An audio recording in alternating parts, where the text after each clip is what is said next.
This is Ken Forster, Executive Director at Momenta. Welcome to our Digital Thread podcast, produced by, for, and about digital industry leaders. In this series of conversations, we capture insights from the best and brightest minds in digital industry. They're executives, entrepreneurs, advisors, and other thought leaders. What they have in common is, like our team at Momenta, they are deep industry operators. We hope you find these podcasts informative, and as always, we welcome your comments and suggestions. Good day and welcome to episode 145 of our Momenta Digital Thread podcast series. Today, I'm greatly pleased to host Michael Dolbec, Managing Partner at Momenta Ventures, our newest member of the Momenta team. For more than 30 years, Michael has been an executive in institutional and corporate venture capital in Silicon Valley, most recently serving as Executive Managing Director for GE Ventures. Mr. Dolbec began his investment career with Kleiner Perkins Caufield Byers and continued with Greylock. He went on to venture capital leadership roles at IBM, 3Com, Orange, and LG Electronics. Michael, welcome to our Digital Thread podcast. Thanks, Ken. It's great to speak with you once again. This is an interesting one. Of course, we've had you on in the past, I believe, on a podcast and also on at least one webinar or two. But, obviously, we just announced you're joining us as of June 1st. And so, you and I, at the time we're recording this, are still pulling through all the LinkedIn congratulation notes that we've gotten in terms of having you join us. I've often joked, if there was a celebrity list for industrial IoT investing, your name would probably be in the number one slot. So we are very pleased to have you as part of as Momenta, and really to help take Momenta's investments to the next level. So let's start off with a question I always like to have, since we call this the Digital Thread podcast. It's, what would you consider to be your digital thread? In other words, the one or more thematic threads that define your own digital industry leadership journey. Thanks, Ken.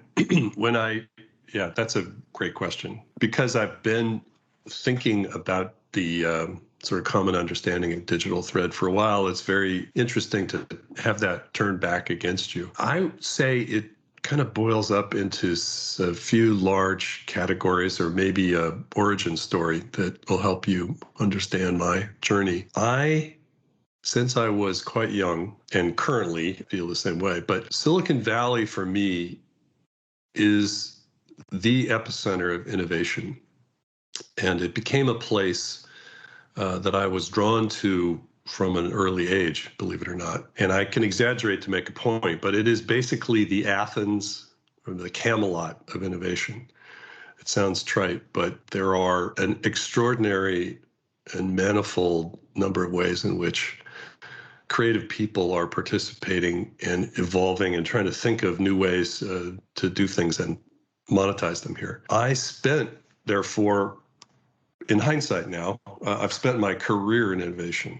After getting a master's in artificial intelligence at Stanford, having a near miss with staying on to get a PhD, I've been at a R&D lab, 4 startups, and then I spent 30 years financing innovation via institutional VC and then corporate venture capital. So technically, as some people talk about their jobs, I joined Silicon Valley 44 years ago, and I never looked back. I've seen the valley, the concept of Silicon Valley, grow, and I've seen the innovation economy blossom and evolve in interesting ways. And I'd say the last part of my thread that's influenced me is I joke with my former partners at GE Ventures that I got a postdoc in digital industry and digital transformation at General Electric. I spent the last 9 years there. And I got firsthand exposure to the concept of digital rolling over more traditional companies and traditional industries that interestingly represent about half of the global economy. And these aren't the digital first companies necessarily, but they're major industrial and healthcare organizations. It's an interesting place to be in Silicon Valley because I got that postdoc together with my peers from other competitor companies that are also experiencing their own digital transformation. So I'd say together the postdoc happened, the people in my postdoc cohort were from Siemens and ABB and Schneider, Honeywell, Bosch, Dell. So laundry list. I've left a lot of people out. Rockwell, Microsoft, Amazon, IBM, Cisco, you name it. So everybody is feeling they're part of the elephant and trying to make sense of it and move things forward for the industry and their own company. Sorry, that's a long answer, but that's the way I think about it. It's actually a really great defining answer in the sense of at the epicenter of innovation, really, and then more recently this digital industry phenomena, which of course GE was really one of the earliest progenitors of. So what a great story! I also could say I joined Silicon Valley 58 years ago, but in a slightly different way in Mountain View Hospital. So it's certainly a great place to be from in that regard. Yeah, that's great. Somebody told me recently that makes me a unicorn, a Silicon Valley unicorn, because I was actually born there. But I think what's so fascinating about you is that, beyond everything you just laid out, but the rich experience base you have across Kleiner Perkins, Greylock, and of course on the corporate venture side, IBM, 3Com, Orange, LG, and of course, as you said, your postdoc at GE Ventures. If you could boil down this experience base into really 3 lessons learned, what would they be? No, I can't do that. Too hard. Next question, please. How about 2.5? Yeah. Again, great question. I don't think I can't boil it down to just 3.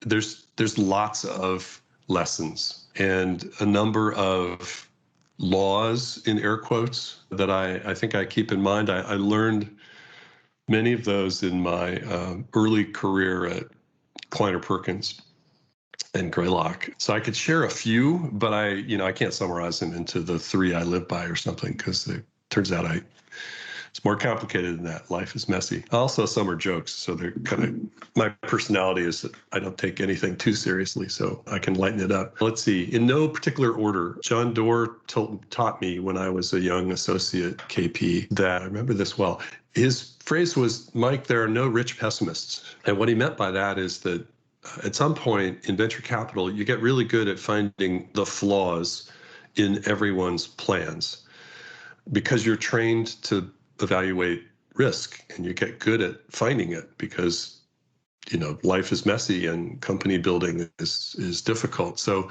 you can talk yourself out of any particular investment, but at some point you've got to flip and become an advocate and understand why a reasonable amount of risk is worth taking. And I think that's early in my career, it's a transition that most early people in venture capital hit. It's like they get really good at criticizing things, and you have to get over that, at least intellectually, to mature into a better investor. Let's see. In this long list I wrote in answers, a joke I'm very fond of is, if you assemble enough people that wear Patagonia vests, a venture fund spontaneously forms around them.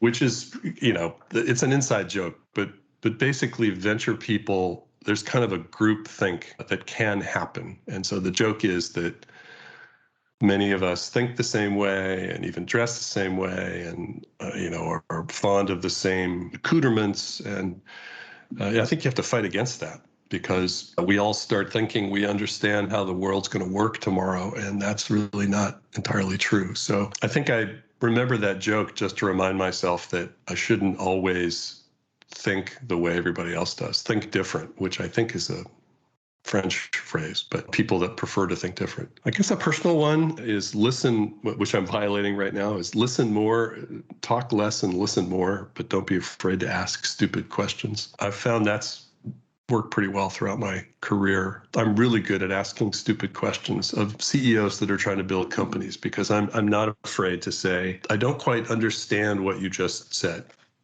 I don't get it, and maybe it's me, probably is me, but maybe it's, there's something I missed here. On another tack, there's this list that KP is very fond of. They call Kleiner's Laws. Eugene Kleiner was the co-founder of Kleiner Perkins.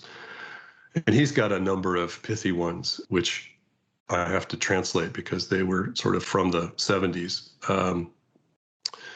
But let's see. A funny one is venture capitalists will stop at nothing to copy success. What that often means is that there won't be just one company financed in a particular area that's considered promising. And there may be too many and become crowded. So just because it's a great area doesn't mean there needs to be a seventh company in the space. There's a law that translates to raise money when you can and it's being offered, not necessarily when you need it. Because there are times in the funding cycle where money is available and people approach you and want to invest in your company, but you may not be officially raising money. And if you wait until the time is right for you, sometimes that's very awkward. So those don't always work. Let's see. Another one, it's been said many different ways.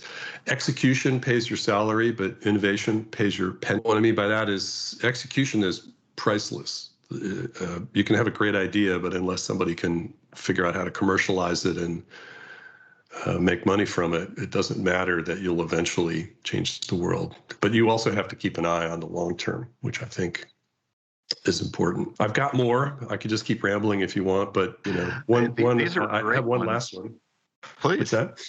Please go ahead. From the corporate venture side, this may sound, I don't know how it's going to sound, but of the several laws I have, I kind of learned that if there's a stupid option that your parent company will take, remember I'm putting myself in a corporate venture situation, your company will often default to that one. And I'm not saying that companies are stupid. What I am saying is that if you don't anticipate that they might do something in their own self-interest, or at least suboptimal to what you think the perfect strategy is, you're going to be frustrated constantly. So if you prepare yourself and understand that companies have a very complicated, fluid agenda, which doesn't always do what you think it ought to do, you won't be surprised, and you'll be able to at least have patience and anticipate, how to help your investment navigate that world, because it'll seem quite confusing and bureaucratic to them, but they have their own good reasons. That last one really rings a note, and I like your background because you've worked across traditional VC and corporate venture capital. Of course, bias heavily on the latter over the last 10 years. But in '96, I think you owned 3Com's venture arm. You later founded Orange Ventures, the corporate venture arm of the European wireless carrier Orange, or Orange, in 2002. Orange, yeah. Yeah. So give me a sense, what were the key drivers of corporate venture capital back then, and really how has this model morphed over, the last 10 years particularly? Wow.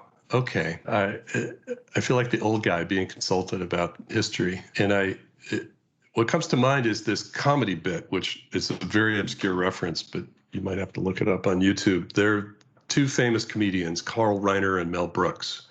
Mel Brooks, kids, is the guy who wrote Blazing Saddles, for instance. There was a comedy routine in the 70s that you can find on YouTube called The 2,000-Year-Old Man, where Carl Reiner interviews this old Jewish guy who's been around forever. And I can't quite do the accent right, but things happen. Like early in the interview, they ask him pretty much the same question you asked me, and Mel Brooks says, Yeah, I knew the original writer for the Bible. He lived 2 caves away from me. And anyway, I'm not the world's expert on the history here, but I have been around. So this may sound like the 2 caves away version of this story. I would tell this story this way. Once upon a time, venture capital was a niche industry helping entrepreneurs carefully grow with capital and precise advice.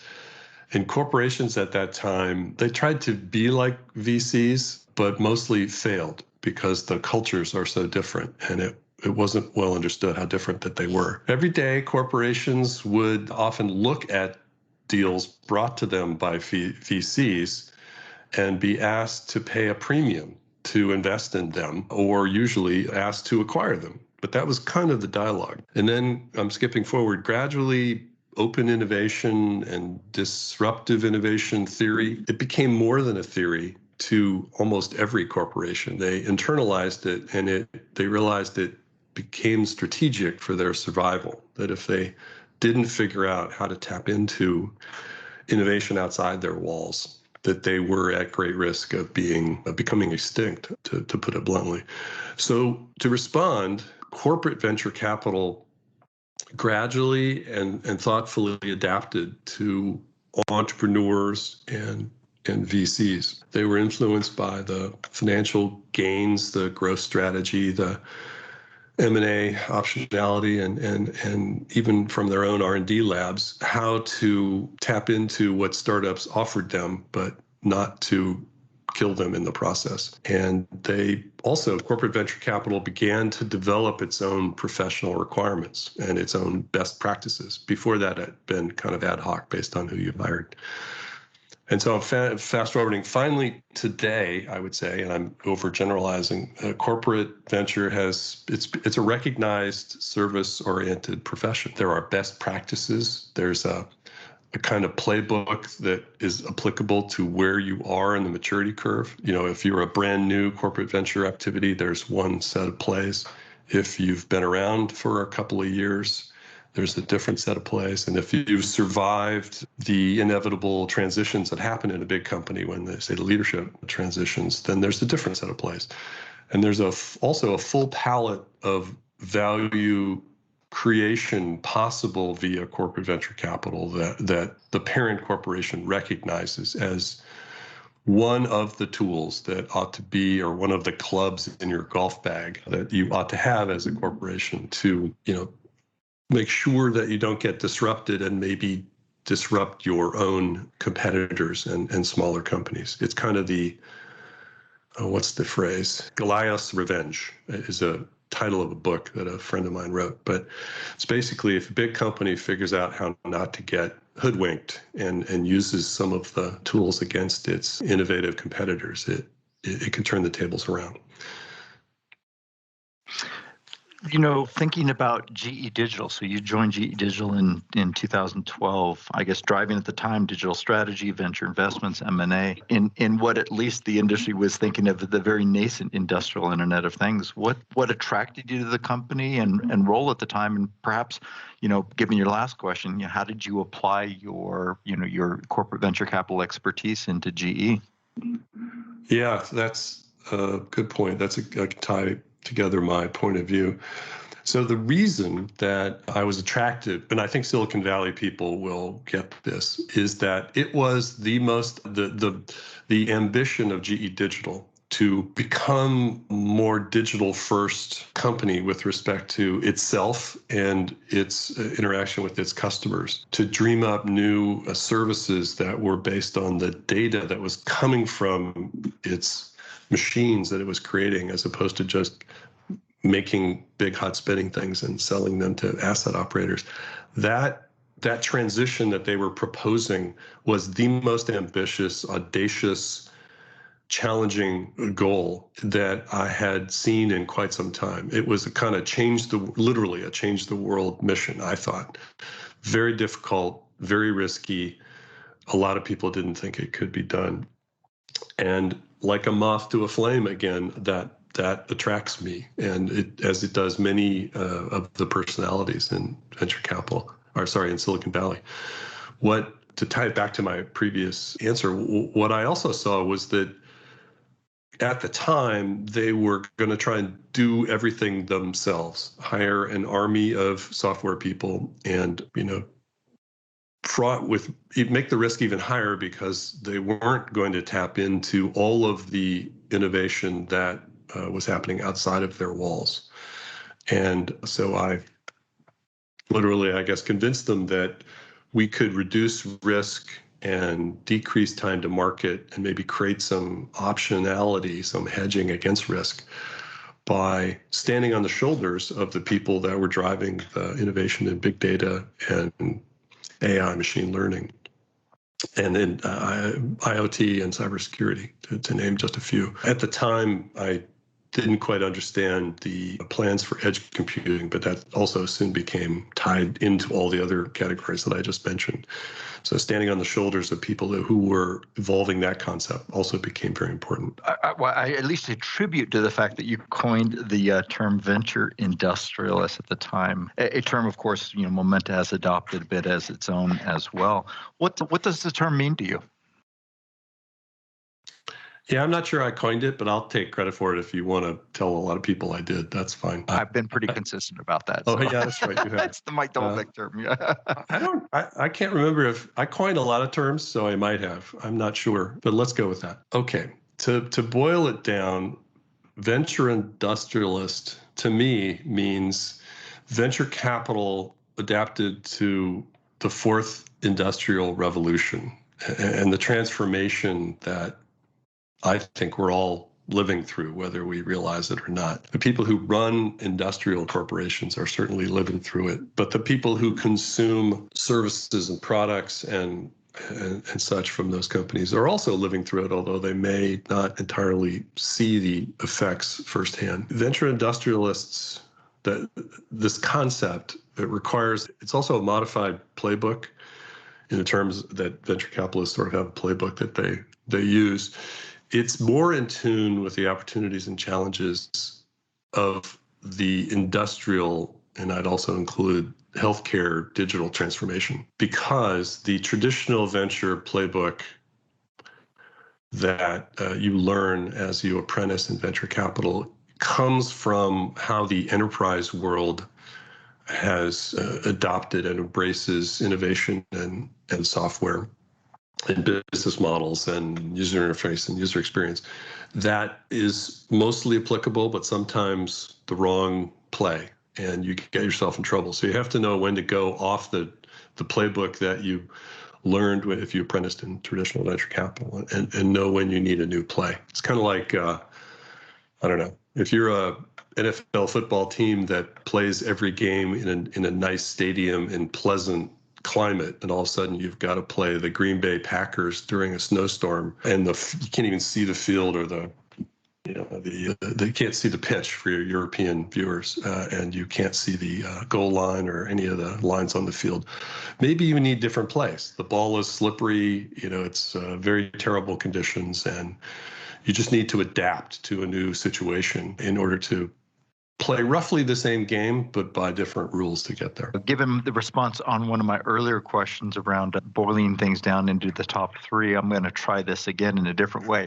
So 30 years of investing, what are your three favorite companies? It's like asking, which child is your favorite child, right? Yeah. But which ones were your favorites and why? Yep. Yeah. I get asked this question a lot, and I'm sorry, I'm going to continue to not answer it. One thing I learned in media training is that you can also say, that's not the right question. The right question is this one. I can tell you economically, if you wanted to know what my most financially successful investment was, it was Juniper Networks, which is many people's gigantic financial success. And there's a story behind that. I'm not particularly smarter than anybody else, but I leveraged the position I had at the time into the relationships I had at the time into the small early position that we had at Juniper, and had like a double-digit multiple of our investment. It's a high, I forget, 98x or something spectacular. So in terms of actually answering your question, I love all of my children, and I don't have favorites. If you've ever listened to National Public Radio, there used to be a spot where the radio personality would talk about this imaginary place called Lake Wobegon, where all the children are beautiful and all the children are above average, and joking. So I think about my investments that way. Yeah, Gareth. Yeah, I think he retired now. So I don't even. We both talked about this.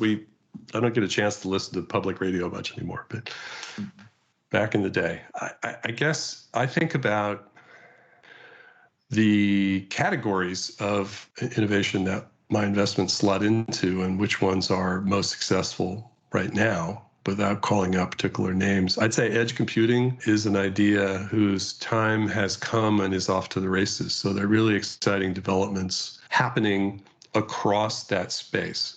across the entire stack, and even at either the top of the stack, or you could say a full stack solution, where entire solutions for business problems, which happen to work best in a edge computing environment, are being more than validated by the market. They're being sought after and competitively sourced and purchased. So that warms my heart. I think I told you this story once, but the group of edge computing investments I put together when I was at GE Ventures pulled a trick on me once. That we had a private dinner at Hanover during the Hanover Messe Fair, and as we ran around the room, everybody introduced themselves because they hadn't quite all met each other. One guy jokingly said, "Hi, I'm so-and-so from, I'm the CEO of this company, and I'm a member of the Mike Dolbec evil empire of edge computing." And the next guy caught on, and after about 6 guys saying they were members of the evil empire of edge computing, I just cracked up. So later I made them all T-shirts, and I think I showed you one of the T-shirts. So there's kind of a club of early edge computing guys responsible there. So that's one category. Edge computing, to skip forward, machine intelligence, broadly defined. That's the use of AI to do something valuable, essentially make predictions and then do something about that prediction based on data that's coming from industrial equipment or an industrial process or some industrial situation like logistics or supply chain, where an executive or group of executives has to make a decision based on all the information they have available, but they don't have infinite time to decide what to do. And I think there's been great progress there. The evolution of IoT in many ways is taking off in different markets at different times. I mean, these categories aren't always distinct because the Venn diagrams overlap, but I think I'm very pleased with how that's evolving. And then there's a whole other great story about what I call data infrastructure, but it's the plumbing associated with acquiring industrial data, storing it, contextualizing it, cleaning it up, because in the real world it's quite messy, much more messy than, say, the click streams that Google and Facebook have to deal with. There's an enormous amounts of it. So just storing it or bulldozing it around so you have it in useful places when you need it is that whole area of innovation is quite active. And so those investments I have in those categories are doing quite well. They're not all doing quite well at the same time. It tends to, I don't know, it's like having a big orchard and, one side of the orchard starts to bloom and the other, or a vineyard maybe, and your grapes on one side, for some reason take off because the soil and sun is just right. And then your other ones, have to wait until later in the year before they take off and become right. That's kind of what it feels like. So we have a big vineyard, but things are doing pretty well in certain acres. So perhaps I can think about this as the moth to a flame question. So I'm sure many are asking, listeners are asking, why Momenta? Okay, why Momenta? I guess it is, we've known each other for how long, Ken? 8 years? It's been almost a decade, I'm afraid. Yeah. So we've had a long time to get to know each other and wrestle with how we see issues and companies and markets and ecosystems and, what's going to happen next and why this will or will not happen next. And I feel a great deal of simpatico with you and the way you think about things and the organization that you've built and the way that they're, I think, a great example of what the modern venture activity needs to be. And it's focused on ecosystem investing. At least it has that in mind when it makes an investment in a particular company. It has value creation in mind and the muscle to bring that about. The search capability, the strategy, the advisory is not insignificant.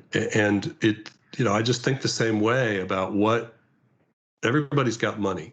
So if the startup is just interested in capital, I don't have much differentiation there.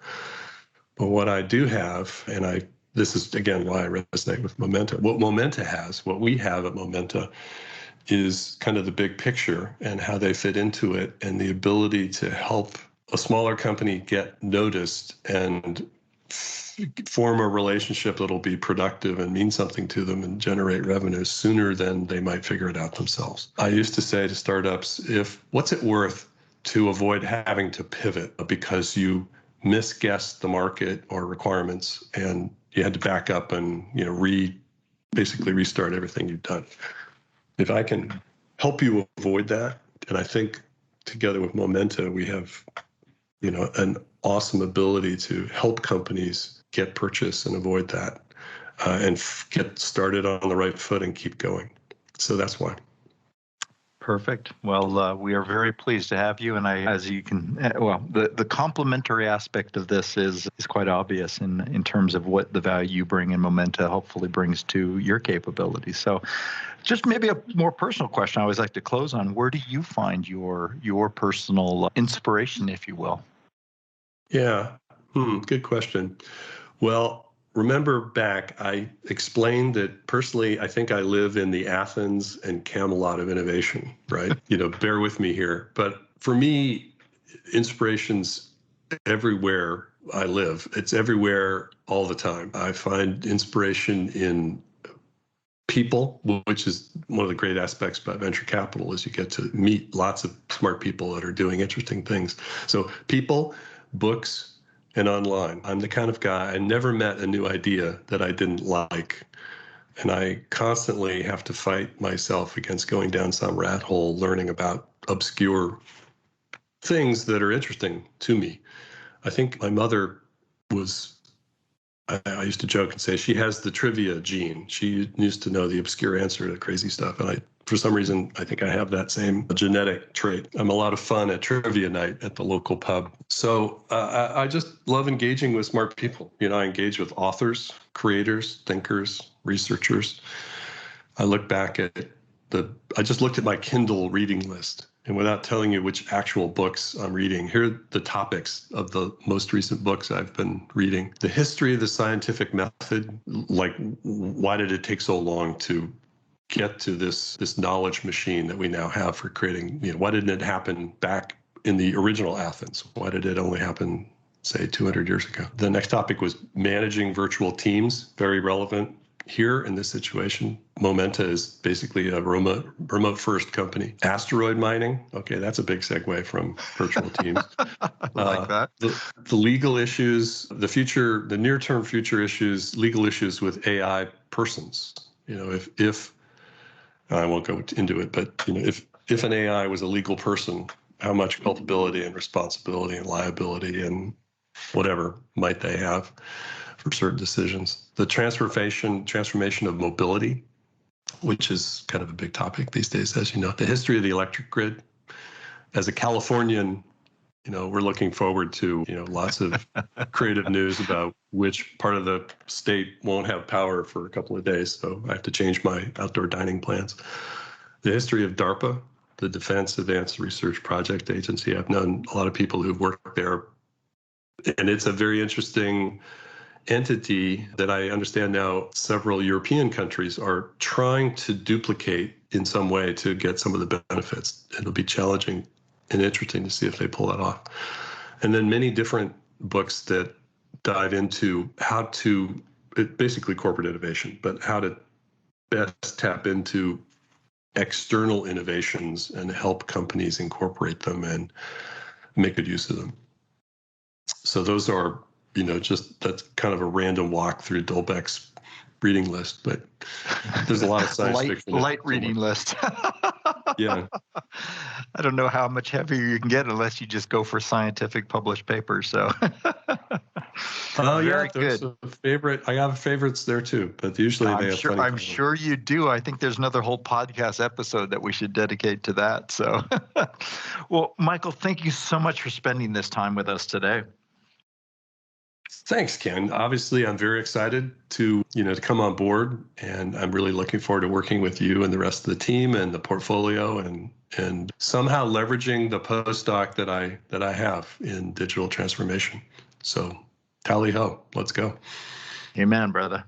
So this has been Michael Dolbec, managing partner of Momenta and Venture Industrialist, because now we can actually claim the term since we have the person who coined it. Thank you for listening, and please join us next week for our next episode of the Momenta Digital Thread podcast. Thank you, and have a great day. You've been listening to the Momenta Digital Thread podcast series. We hope you've enjoyed the discussion, and as always, we welcome your comments and suggestions. Please check our website at momenta.one for archived versions of podcasts, as well as resources to help with your digital industry journey. Thank you for listening.